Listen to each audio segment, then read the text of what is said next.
Cinematography കൊള്ളാം, shoot ചെയ്ത രീതിയൊക്കെ കൊള്ളാം, ഒരു ഹോളിവുഡ് സ്റ്റൈൽ മേക്കിംഗ് ഒക്കെ ഉണ്ട്. പടം നല്ലോടാണ്, അത്യാവശ്യം നല്ല ലെവലിലേക്ക് എടുത്തിട്ടുണ്ട്. നല്ലോടെ ഒരു എന്റർടൈൻമെന്റ് പർപ്പസിന് കാണാൻ പറ്റിയ പടമാണ്. ഇന്റർവൽ ബ്ലോക്ക് കൊള്ളായിരുന്നു.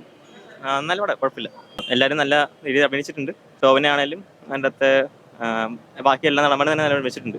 നല്ലൊരു മേക്കിംഗ് നല്ല എടുത്തിട്ടുണ്ട്. സ്റ്റോറി കുറച്ചും കൂടെ സ്ട്രോങ് ആക്കായിരുന്നു. നല്ല ത്രില്ലർ, ബോറടിക്കൂല. ടോവിനോ അടിപൊളി, ഫൈറ്റും ചേസ് സീനും പിന്നെ ലാസ്റ്റത്തെ ക്ലൈമാക്സ് പോർഷൻ ഒക്കെ അടിപൊളിയായിരുന്നു. ബോറടിക്കില്ല, നമുക്ക് 2.5 മണിക്കൂർ ത്രില്ലായിട്ടിരിക്കാം. കൂടുതൽ നമുക്ക് കൺഫ്യൂഷൻസ് കുറെ വരുത്തുന്നുണ്ട് second half.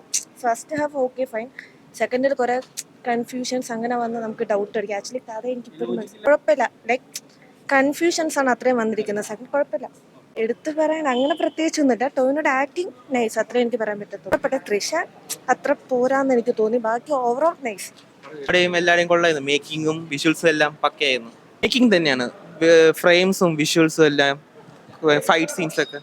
Second half full just പിടിച്ചിരുന്ന പോലെ. തൃഷ കൊള്ളാം. എടുത്തു പറയേണ്ടത് ടോവിനോയുടെ പെർഫോമൻസ് തന്നെയായിരുന്നു. വളരെ ഡിഫറെൻ്റ് ആയിട്ടുള്ള ഒരു ക്യാരക്ടറാണ് ഇപ്പോൾ ടോവിനോ ചെയ്തത്. നല്ല ക്ലൈമാക്സ് ഉള്ളത്, നല്ലൊരു ത്രില്ലർ. ഇല്ല, ഒരു സീരിയസ് ടച്ചിലാണ് പൊയ്ക്കൊണ്ടിരിക്കുന്നത്. പക്ഷേ നമ്മളെ കൂടുതൽ ഇരുത്തുന്നു, സീറ്റ് അടിച്ചിട്ടുള്ളത്.